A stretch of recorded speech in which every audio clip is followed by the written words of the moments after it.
Hey people, so today I'm going to be talking about the Modern tournament that we're going to be having in the next couple of weeks. I'm going to give you a bit of information about the tournament format and who some of the players are and the captains, and then we're actually going to do a drawing for who's going to be on what team. So, first, some information about the tournament itself. There'll be a best of one semifinals on the 23rd, and the winners of those matches will play in a best of three finals on the 24th. I will design the maps and I'll record all of the games for YouTube, and we'll be using standard ladder rules, with the exception that dead player's score does not count towards score. So the stakes. There's going to be a cash prize. We're not sure exactly how much yet, but it's going to be in excess of $100 divided amongst the winning team and paid via PayPal. Some of the donors, we had a rule that the donors can't actually play in the tournament, so some of the other donors will be co-casting with me, and I'm actually excited to see how the metagame for this new Modern, develops with the tournament. I mean, that's part of the point of having the cash prize, to incentivize players to really experiment and see how far they could take the mod. So the team's 12 players have signed up, plus substitutes. So there's going to be 3 players per team. Players were sorted into tiers based on ladder elo, and each tier 2 and tier 3 player is paired up, and then these pairs will be randomly assigned to the captains during the draw phase of this video. So before we get into that, let's meet the captains.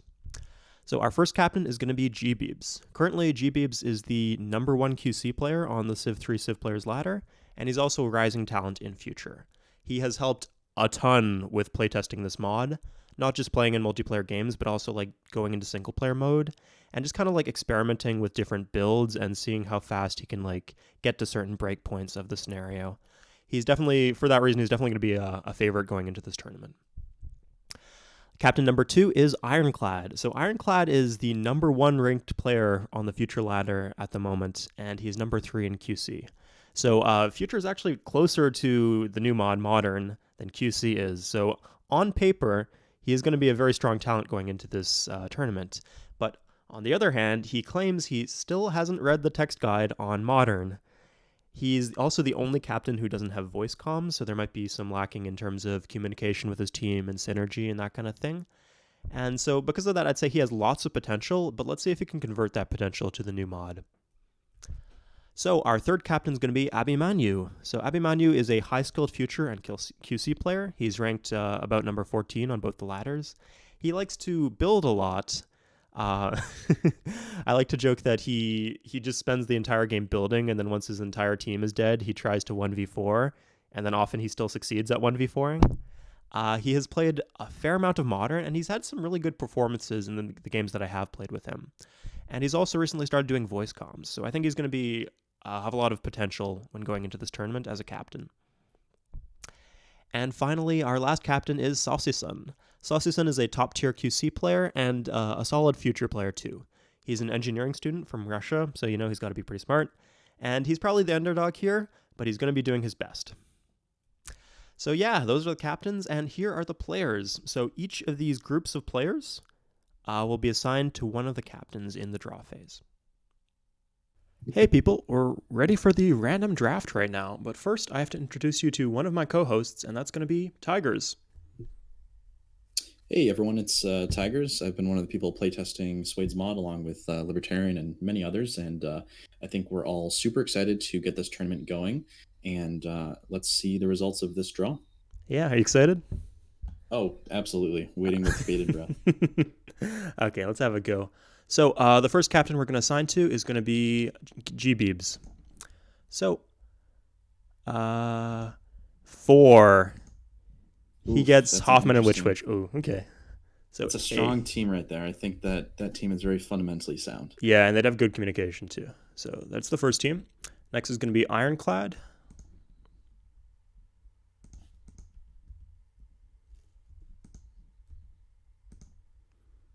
4 again, so we'll redo it.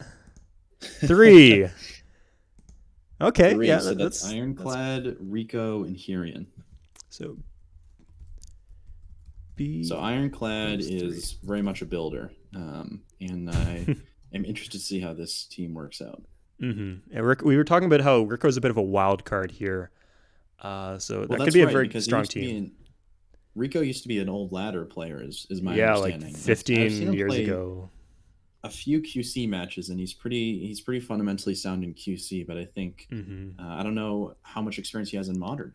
Yeah, so I mean, I've barely seen him play Future. I haven't seen him play at Modern at all. So he could be quite good for his tier, or he could be quite weak. So we'll see how he turns Right. out. So, And I think Feature is a decent analog because of yeah. the sort of the build options. So let's just do the last draw. So that's going to be Captain C. It's Abhimanyu. Is 2. So C equals 2. Okay, so that's Abhimanyu, Wordsmith, and Fluff.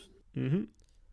WD Smith, I think. I think Um, those in periods. Anyway, Wordsmith. I like that name better than WD Smith. very fair. I mean, I was thinking that would make a lot of sense, but if the players have corrections, that would definitely be great. Mhm. So that means Saucison gets Tango and Daniel. Oh, that could be a strong team. Yeah, I don't mind these so much. So of these teams, which one do you think will be the strongest, and who did the best off the draw? Hmm. I think that I would say Beebs with Hoffman and Witch is a very fundamentally sound team, and so Yeah. Mm-hmm. uh, I would have to give it to them because I know that Beebs has played the mod a lot, which definitely gives him advantage, and he's already a very fundamentally sound QC player. And then on top of that, I think that Hoffman is one of the stronger sort of Group Two players, and then Witch I've heard good things about as well. Mm-hmm. Well, I mean, actually, Hoffman is like the worst of the tier two, but I think one of his strong points is knowledge of the mod and communication, and which Right. matches that, and Beebs matches that too. So just like Yeah. the kind of plays that they're going to be able to make just based on their knowledge of how the mod goes and their communication with each other is going to be maybe levels above the other teams. So I think that's something to watch. Yeah, that could certainly be very strong. And then I do think that I would say Group Three is one of the bigger wildcard groups in my view because Mm-hmm. not only do you have Rico, who is, as we said, was one of the old ladder players, but Hirian is a new player as well. And Mm-hmm. then Ironclad, I think, is one of the strongest, if not the strongest, players in future and a few other mods. And Yeah, but so he hasn't really we'll learned see. modern too much. So if Exactly. yeah, so that I think that team could do quite well, or they could be. If you told me they were beaten by Abhimanyu or Saucison's team, I wouldn't say that's like a huge upset either. Yeah, that's for sure. And They then might be obviously we weak in have communication too, because I think Rico and Ironclad, neither of them have do voice comms. So yeah, that's really yeah, contrast with Beebs' team where they do voice comms and they have a lot of knowledge of the mod. yeah, that's for sure. Mm-hmm. And I think Saucy Sun also would be be interesting to see how he plays with that team of Tango and Daniels. I know Saucy often does go on voice comms, but I'm not sure about those two. Yeah, I think we had Tango as the best of the tier two players. So if like Saucy-san and Tango can form like a strong synergy there, and like maybe have one person going for a builder build while the other rushes, then they could like put up a good performance in some of the games. Yeah, that makes a lot of sense.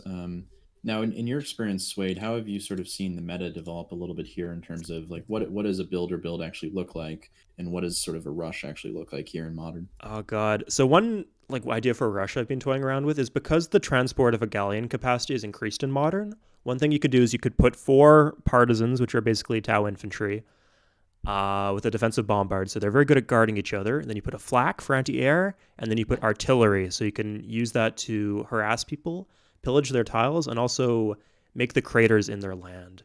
So that could be a Right. good rush strategy. I think Saucison, of the 4 captains, like a lot of those captains are builder players, Abhimanyu and Beebs especially. But Yep. Saucison is the one you'd probably look to if you wanted to see like a rush strategy come out from one of the captains. And I think that's one of the most interesting things about this format is there are so many different forms that a rush strategy could even take. Oh yeah, Because we've cruise seen missiles, bombers, anything. cruises, bombers, paratroopers used to be very strong prior to their nerf. So Yeah, if you I think spawn we within have to range, wait they're for you. still a huge headache. That's right. That's right. And I think the other component here is obviously access to resources, and I think that certainly Hmm. dictates your strategy here. Oh, and government too. So an interesting thing is Beebs has like religiously gone for. He used to be like a big freedom advocate, but when I nerfed freedom in like the patch phase, he's switched more to moderation now. He really loves those commerce governments. Whereas Saucison, I've seen Saucison play order a few times more, so that really fits Beebs' playstyle, the gold rushing and the building up. whereas Saucison's probably looking for rushes. So I'd say if Saucison, if he goes order, he probably has to win the game within the first 25 or 30 turns. Otherwise, he might be in a bit of trouble. Yeah, I think that makes a lot of sense. Although there is a bit of strategy here in that you can make certain assumptions about what governments people are, playing. But if you make the wrong assumption, I think that could lead to some suboptimal. You Mm-hmm. think Beebs is going moderation or freedom, but he ends up he's going order, and suddenly he has a bunch of drafted units on your doorstep. Mm-hmm. I mean, I think Beebs is very much a system player to a certain extent. He's practiced freedom, he practiced moderation. We'll know during the practice phase for the tournament if he starts playing around with the other governments. Maybe he will That's play right. them. If he doesn't, I think it's safe to say he's going for one of those two. And I'll say I do think moderation and maybe equality are the two strongest governments in this current patch. Well, the thing about moderation that I think is really nice is you can have so many well-developed cities because of the ability to just move into nice areas, areas that have great resources and nice luxuries. Sorry, do you mean equality there? Yeah, equality rather. I mean, the issue, yeah, that's definitely true about equality, the resource access. But even if you get like the cow cities and the wheat cities and the stuff like that, because your workers are slow, you're not going to be able to do the tile improvements that you want. Really, the Right. reason I think, yeah, Moderation is hmm most of the republic, correct? yeah, it's basically Republic in future, and there's a lot of things like if you combine the strength of Republic in future as a government with the accelerated starts from that the modern mod offers, you get like a really devastating cocktail. Like I think Beebs was doing stock exchange and factory hydro plant by turn 25 in his practice runs. Right. I noticed that today, and I think that's a very, very strong build sequence, and that was with hmm multiple cities out actually. Yeah, it wasn't like he was just going one city challenge or anything. So, Right. what do you think of Abimanyu's team here? So it's definitely an interesting team. Obviously, I think Abhimanyu is certainly more of a builder, sort of backline player in QC, He can although he might he adapt fought. for. He had like one game where he fought really hard recently. He can hold his Yeah, own. So I think if they spawn near the enemy, and he can really like disable Beebs or Ironclad early, then his team will be in a good position. With WD Smith is, I mean, he doesn't have voice comms or anything like that, and he doesn't know the mod that well, but he is a very strong future player. So he could act as a second carry for his team. yeah, I would say I'm not super familiar with Fluff's playstyle, so I'm curious if you have any thoughts on how He's Fluff is going to do. he's modest and a bit conservative, but he's consistent. He's not just going to roll over and die. Okay,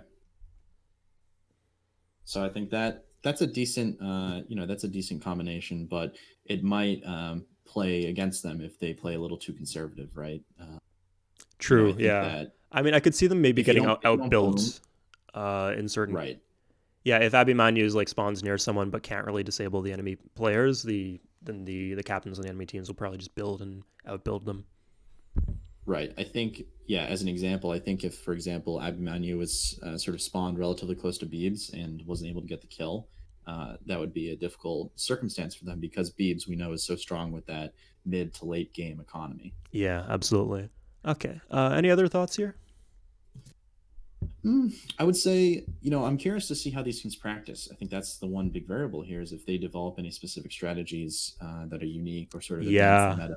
And that's one reason I'm really looking forward to the tournament. Yeah, I was gonna say the same thing that because the meta, I mean, there is no meta, right? Right. It's a completely fresh scenario. You could come up with something completely OP or completely left field. Like I think during playtesting, Libertarian experimented with joining his starting settler to his capital and getting out those quick drafts and those quick Yes. workers To and things my like that. detriment several times. Yeah, exactly. If one of the players on these teams comes up with a strategy like that and can get their team to like form a cohesive like support strategy to whatever they come up with, then they could just completely sweep some of these other teams and catch them off guard. Yeah, and I think that's going to be really interesting and rewarding for the teams that do put in the work hmm over the next week or so. So I think in terms of work, you're going to see a lot of work from Beebs' team, and you're going to see a lot of work from. So Sauciuson has WD Smith. Yeah, I think Abimanyu's team and Beebs' team are the ones that are going to be working the hardest on practicing the mod. Yeah, I think I would certainly be scared of Beebs' hmm team, especially if they find some crazy strategy. But I also think that the cash incentive is going to get a lot of people who might not typically practice, online. Absolutely. I mean, I expect like after the semifinal games, there's going to be a lot of hype for the final matches, even amongst the teams themselves. Right. If only for the title of being able to say professional sim replay. Yeah, exactly. So yeah, that's our take on how the different matchups might go and how the teams might interact. We're going to be hearing from some of the captains later on this week in the next hype video. So yeah, you guys have that to look forward to, and I hope you guys tune in next time.